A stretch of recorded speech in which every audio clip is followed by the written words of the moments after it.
Bismillahirrahmanirrahim.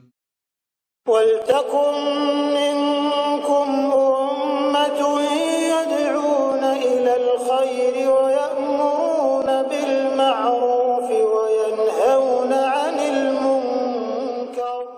Assalamualaikum warahmatullahi wabarakatuh. Ya Allahumma allimna ma yanfa'una. Ya Allah, ajarkan pada kami sesuatu yang bermanfaat kepada kami.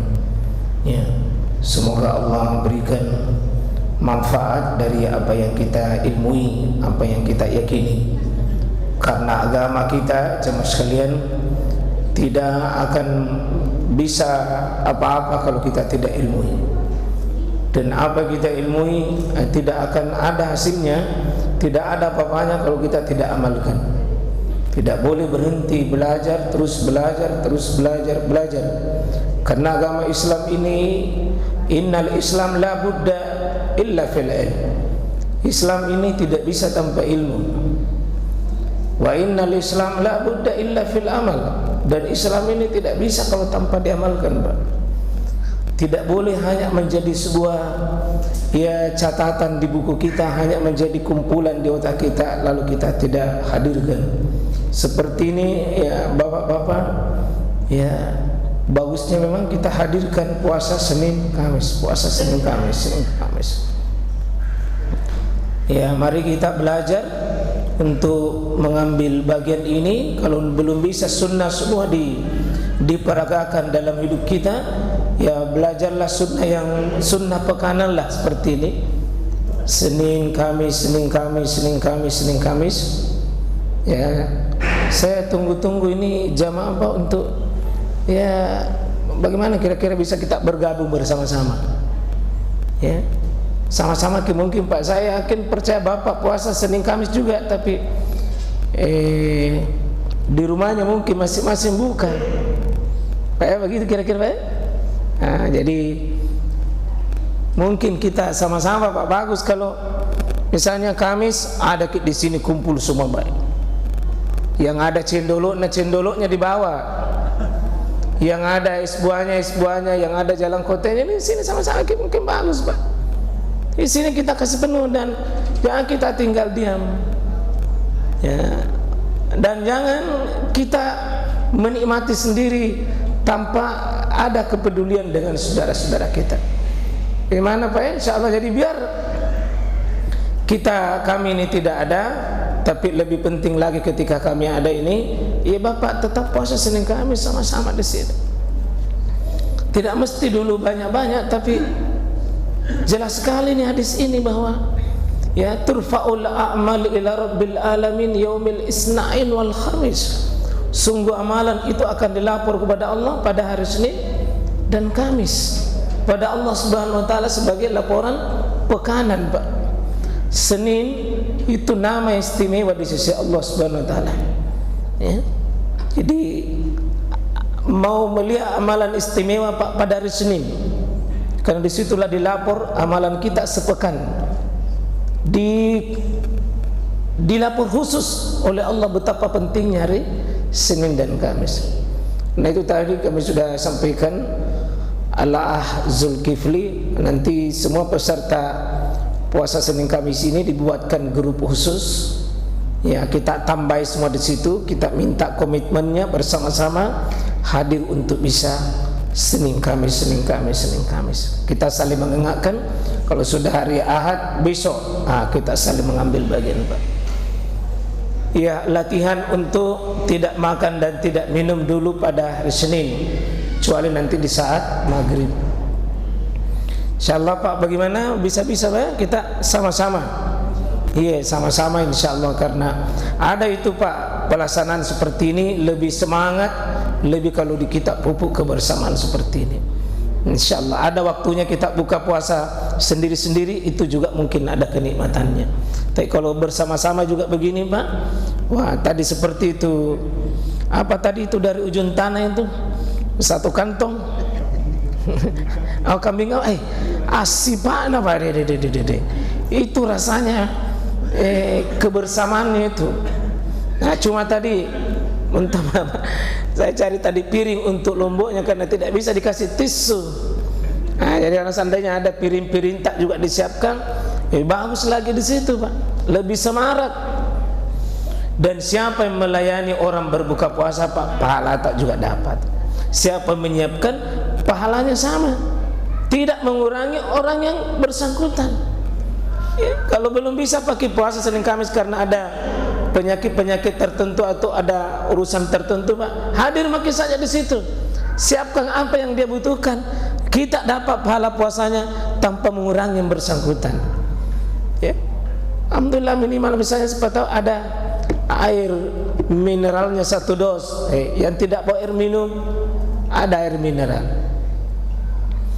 Saya tadi Pak agak cemburu-cemburu itu, saya sudah tamatkan tadi buku Manajemen Memakmurkan Masjid yang Al-Falah Masjid Raya itu. Saya berulang saya bilang kira-kira apa yang saya bisa amalkan setelah tamatkan buku ini. Ya, saya cemburu sekali itu membaca buku itu.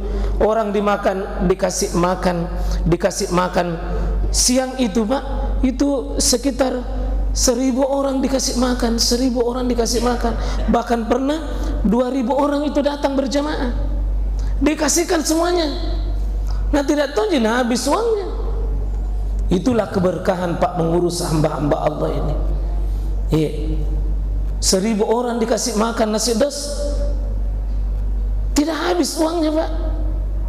Sudah itu ada lagi, sudah itu ada lagi. Bahkan diundang, ada yang datang sholat subuh ini dikasih hadiah umrah, masjid yang kasih hadiah. Saya bilang dari mana dananya? Ternyata ada orang yang jamaah di situ yang saya bilang saya bersedia naikkan umrah. Nah, kira-kira begitu Pak, indah sekali tuh sebuah kebersamaan. Ya, kita mari Pak, saya biasa berpikir merenung terakhir ini, seandainya bukan sholat berjamaah barangkali 5 waktu ini, seandainya bukan ibadah ini masih bisa bertahan, banyak di masjid tutup. Seandainya bukan amalan 5 kali waktu berjamaah. Tetapi kan di masa Nabi Pak, masjid itu bukan cuma sholat berjamaah saja, beratus fungsi-fungsi lainnya. Dan hari ini sudah hilang. Nah, kita mau hidupkan itu. Bagaimana di masjid persaudaraan, pelayanan kesehatan, pelayanan ekonomi, pelayanan politik, pelayanan militer, pelayanan ilmu, memang pelayanan umat, perbaikan gizi dan seterusnya ada di masjid. Nah, apalagi masjid ini Pak strategis luar biasa, Masya Allah. Alhamdulillah fisiknya sudah bagus.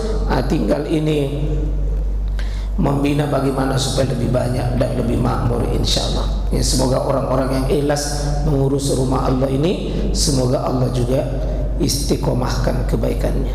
Ya, saya ingat Pak Amin Syad itu pesan terakhirnya Pak Gubernur kita, beliau mengatakan, dari seluruh jabatan yang paling pernah saya pegang, tidak ada jabatan yang paling melekat dan paling saya cintai adalah jabatan menjadi pengurus masjid. Maksudnya dia yang menjadi pengelola masjid ini. Dan beliau merasa bahagia sekali dengan jabatan itu. Mungkin rendah Pak di mata kita, tapi justru Allah menghargai ini. Rumahnya Allah Pak, kita urus. Rumahnya Allah kita urus. Masjid itu rumahnya Allah. Hotel, istana tidak ada artinya Pak, tapi rumahnya Allah kita urus, itu mulia di sisi Allah Subhanahu wa taala. Insyaallah oleh Syekh Al-Maqdisi ini mendahulukan itu karena memang beliau identikan salat itu sesungguhnya berjamaah Pak. Sesungguhnya salat sendiri itu identik dengan salat sunnah.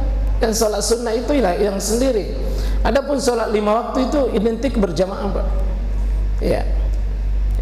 Jadi mari kalau bapak-bapak ini benar imannya Pak, benar imannya itu sudah diakui Allah. Innama ya'muru masajidallah. Sungguh yang bisa memakmurkan masjid itu adalah salah satunya adalah wa aqamus shalah, yang bisa tegakkan sholat berjamaahnya. Jadi bapak-bapak di sini kita sudah bahas ini bab macam-macam perkara imamnya orang buta boleh Pak ya. hamba sahaya, boleh. Ini hadisnya sudah kita sampaikan, bagaimana Abdullah Ummi Maktum itu mengimami, padahal dia orang buta ini, orang buta tapi jadi imam. Itu hebatnya orang buta Pak di masa Nabi. Memang itu rata-rata penghafal Quran ya. Yang jadi tukang azan juga itu di masa Nabi ini Abdullah Ummi Maktum ini ya. Beliau menjadi imam menggantikan Nabi ketika Nabi pergi, beliau menjadi imam. Itu manusia di masa Nabi Pak, orang buta saja jadi imam, orang buta saja jadi imam, apalagi itu yang kira-kira tidak buta Pak ya. Ya. Ya. Sekarang terbalik ya. Hanya orang melihat Pak suka-suka sendiri di rumahnya, bahkan tidak melihat jalan ke masjid ya. Itu namanya bukan buta matanya tapi buta hatinya ya. Imamnya orang fasik, jadi orang pendosa itu boleh jadi imam selama sah salatnya untuk dirinya, maka sah salat untuk orang lain.